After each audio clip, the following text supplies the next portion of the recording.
حسبي ربي جل الله ما في قلبي غير الله نور محمد صلى الله لا إله إلا الله. Allah memperingatkan, Allah tidak menugaskan kamu memaksa, Allah sendiri bisa memaksa. Lau sya'allah la ja'alakum ummatan wahidah. Kalau Allah mau bisa memaksa kamu satu agama, Allah bisa. Ngapain menyuruh kamu memaksa orang? Bukan wilayah tugas kamu memaksa siapapun. Lau sya'allah la ja'alakum ummatan wahidah.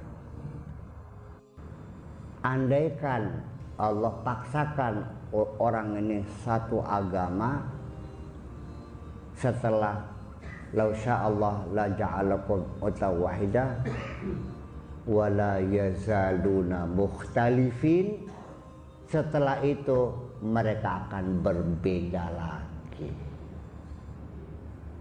Kodrat alami seperti itu, tidak mungkin orang sama, pasti berbeda. Berarti ketika kamu ingin memaksa orang harus sama, berarti Anda melawan kodrat alami.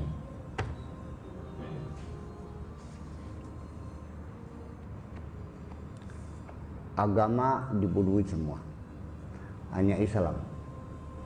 Mazhab Abu Hanifah dibunuhin semua, Hanafi, Maliki, bunuh semua. Hanya mazhab Syafi'i.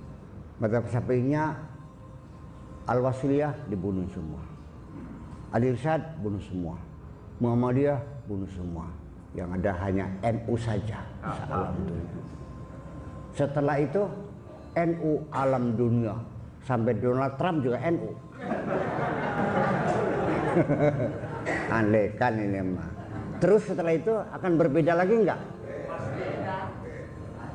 Jadi tulus air. Jangan menggambar di atas air. Tidak akan ada bekasan. Kamu hanya buang-buang waktu mengerjakan sesuatu yang akhirnya menjadi nol lagi.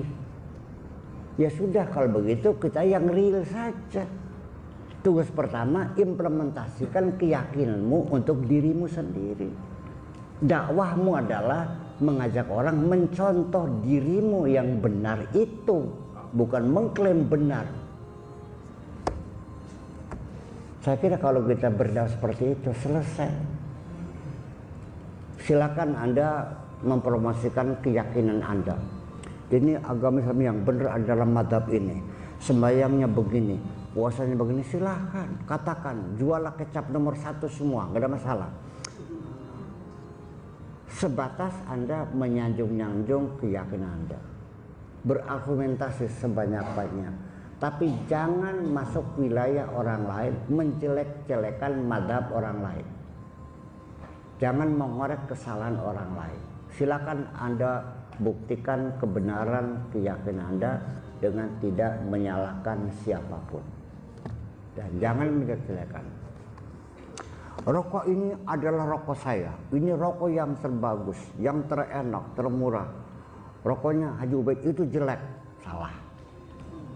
Nggak usah nyebut-nyebut rokoknya orang. Udah gitu aja, ini aja. Apalagi itu kita menjelek-jelekan agama. Obat nyamuk saja dengan kalimat yang sederhana. Mana ada nyamuk takut sama roda? Langsung menghadapi pengadilan kan. Apalagi keyakinan orang, kamu katakan kafir, bid'ah, murtad. Pakai otak dong. Masuk akal enggak? Mungkinkah kita membangun kondusivitas antara umat Islam dengan metode seperti ini? Mungkin. Yuk kita coba aja dulu.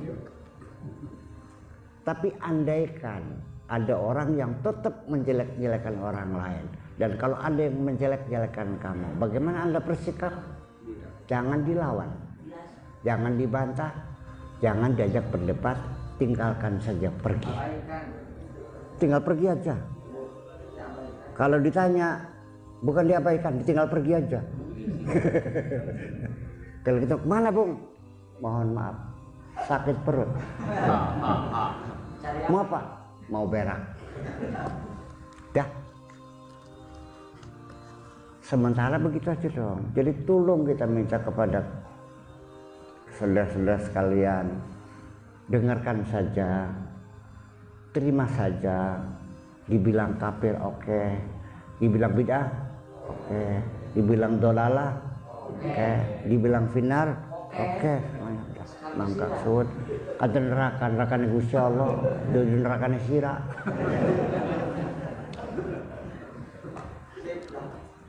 Ya. Iya, oh berarti. Jangan mangkal, udah biar aja. Kalau kamu tidak pakai jenggot berarti bukan umat Muhammad, ya wis kaget. Ya, biar aja. Nggak ada masalah. Saya kira dengan sikap itu aja. Kalau mau rumah kamu prang dipecahin, nggak usah lapor polisi. Beli lagi kaca, diperbaiki aja lah. Anggap aja sodako. Iya, sebab nanti pada akhirnya mah, saya mau nanya kepada siapapun. Yang saya tanya praktis saja, bukan dalil argumentasimu. Saya mau nanya kepada kamu-kamu yang mengklaim sebagai juru dakwah. Sudah berapa orang yang masuk Islam di tanganmu?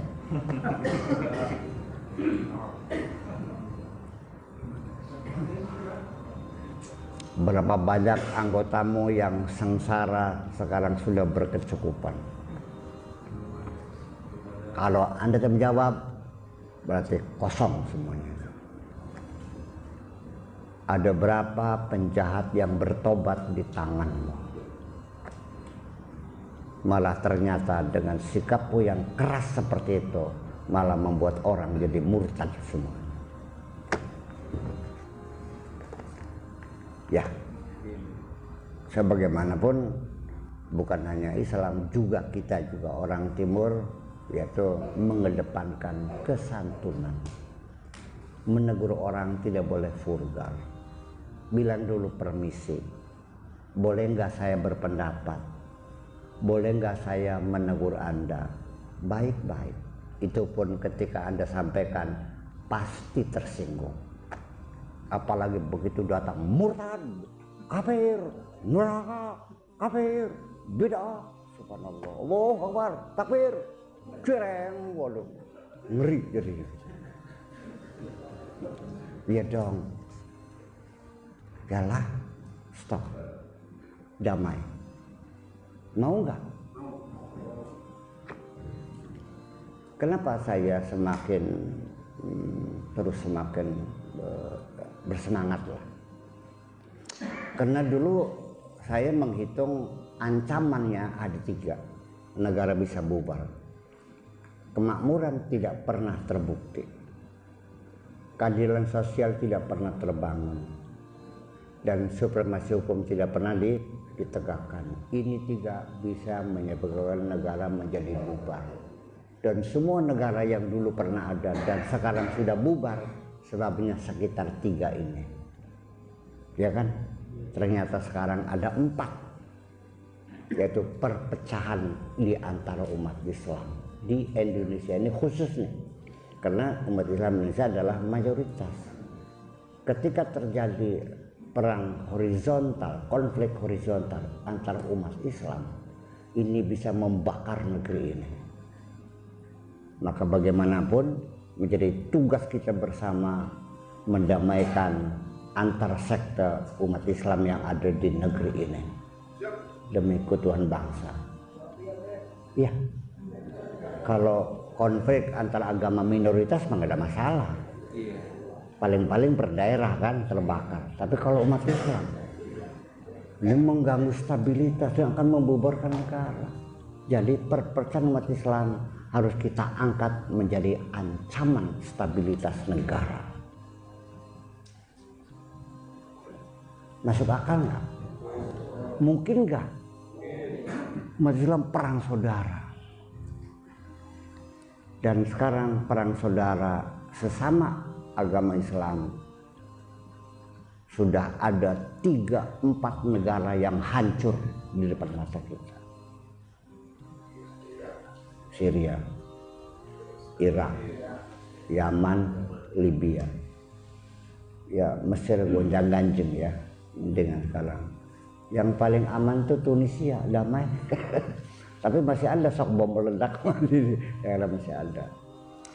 Itu kita yang paling aman. Wahai orang-orang Arab, orang Saudi, orang Irak, yuk mangga silakan datang ke negeri kita Indonesia.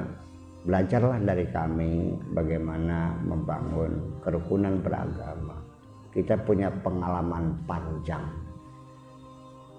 Ya, pertama karena para pendahulu kita yang menyebarkan agama ini tidak mengedepankan dakwah sebagai bemper pertama, tapi dalam kegiatan berbisnis, bermasyarakat, dan berbudaya. Artinya bukan melalui pendekatan hukum, pendekatan kekuasaan, tapi pendekatan budaya. Di sana orang masuk Islam digempur dulu, diperangi dulu, banjir darah. Setelah kalah baru masuk Islam. Tapi di sini banyak orang masuk Islam gara-gara tetangganya mati. Takziah, sholat enggak, puasa enggak, agama enggak jelas, tetangganya mati datang enggak? Mangga silakan duduk sambil muter. Afdalu dzikri fa'lam annahu la ilaha illallah, manjing Islam kabeh. Metode yang begitu indah dibid'ahkan. Saya kecewa. Iya, nggak paham. Lah ya iya, makanya Islam di Indonesia masuk melalui wayang, melalui sandiwara, melalui lagu-lagu, melalui pementasan sandiwara, lakon-lakon dan sebagainya, dengan gong sekaten, dengan kuning, ya kan? Lalu apakah harus? Nah ini kan mereka nggak belajar kan? Nah itu makanya sekali lagi jangan beranggapan bahwa Islam yang sempurna, Islam yang baik adalah yang persis seperti style of life di abad ke-7. Sudahlah, itu sudah tenggelam dalam sejarah. Persoalan hukum-hukum Islam dalam Al-Quran, kita tidak mengatakan Al-Quran salah. Sekalipun Al-Quran membolehkan kita membeli budak. Kalau tidak bisa mengambil merdeka, famimma malakat aymanukum, silakan beli budak perempuan.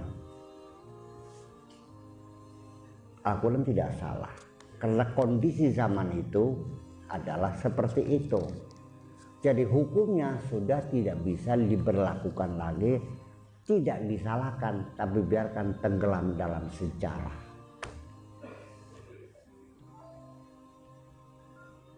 Iya kan? Kalau Al-Quran itu terus berlanjut dan Nabi dikasih umur 100 tahun lagi, saya yakin perbudakan final akan diharamkan. Percaya enggak? Satu contoh terjadi bahwa proses hukum itu bertahap, gradual. Yas'alunaka anil khamri wal maisir. Diharamkan enggak? Tidak. Qul fihima manafi'u linnas. Apakah itu hukum pasti? Tidak. Ada perkembangan selanjutnya. Turun lagi wala taqrabus sholata wa antum sukara, untuk mengurangi waktu mabok-mabok, yaitu silakan di malam hari saja, karena asar, maghrib, isya ini sudah.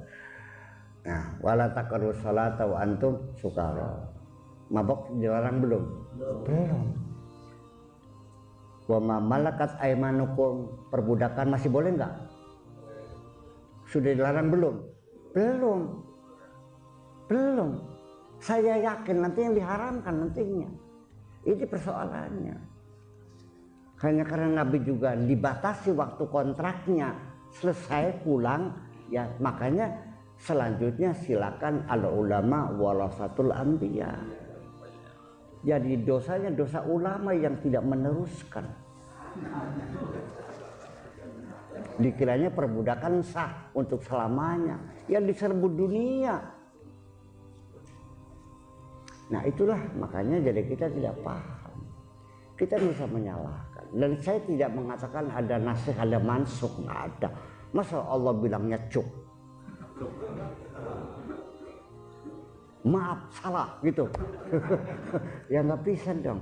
Memang ketika itu sampai arak pun baru final diharamkan menjelang Nabi akan meninggal dunia. Di saat terakhir 3 tahun lagi baru diharamkan. Apalagi perbudakan yang perlu masih waktu mungkin 50 tahun lagi.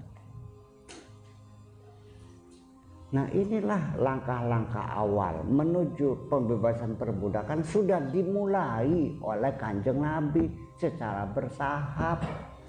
Dia membeli budak dan dimerdekakan. Dia menganjurkan sahabat untuk beli budak dan dimerdekakan. Sudah. Tahap keduanya budak-budak dikawinkan. Ditambah lagi setiap pelanggaran tindak kriminal hukumannya ditambah dengan membebaskan perbudakan. Fakur raqabah, itu raqabah. Ditambah lagi prosedur administratif, boleh budak minta merdeka, namanya muka tabah.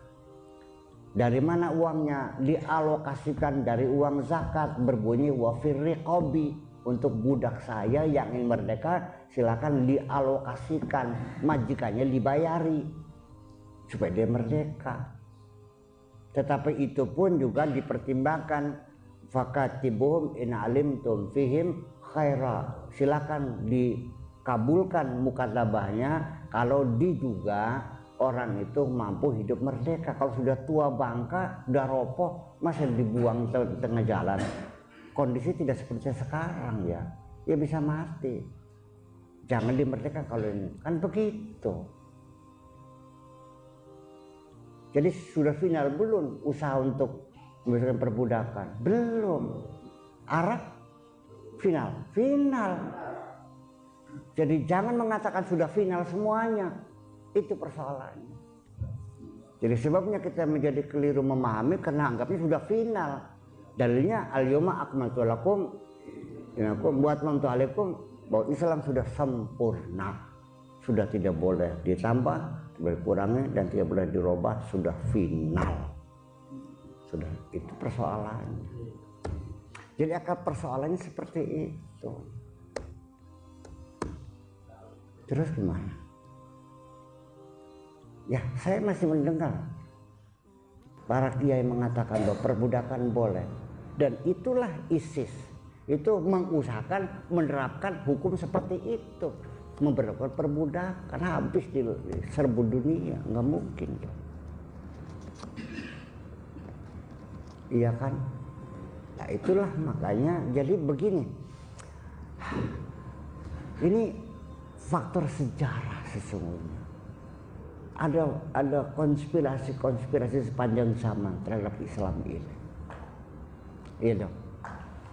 Makanya kita ini jangan mendengar berita itu jangan dulu percaya. Hoax itu berita dikemas, disebarkan untuk membuat opini-opini yang tidak benar.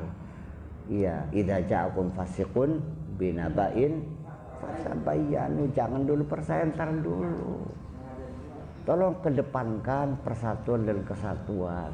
negeri ini kondusivitas. Kalau tidak, bayangkan kalau sampai negeri ini bubar, kita mau tinggal di mana? Imagine the people. Bayangkan kalau mereka itu tidak punya di mana mesti mereka tinggal. Di atas perahu terombang-ambing ombak di lautan. Minta hak suaka ke Australia ditolak, ke Jepang ditolak. Bayangkan, eling-eling dua umana, paham bikin ke? Eling-eling dua umah bodol-bodol lumayan kanggo ngau, ngerti bikin ke? Iya tinggal dirawat saja kok. Tolong dong sadar, bersatulah. Iya, saya kira jalan menuju surga adalah lebih mudah kamu capai melalui jalur membangun kondusivitas di negeri ini.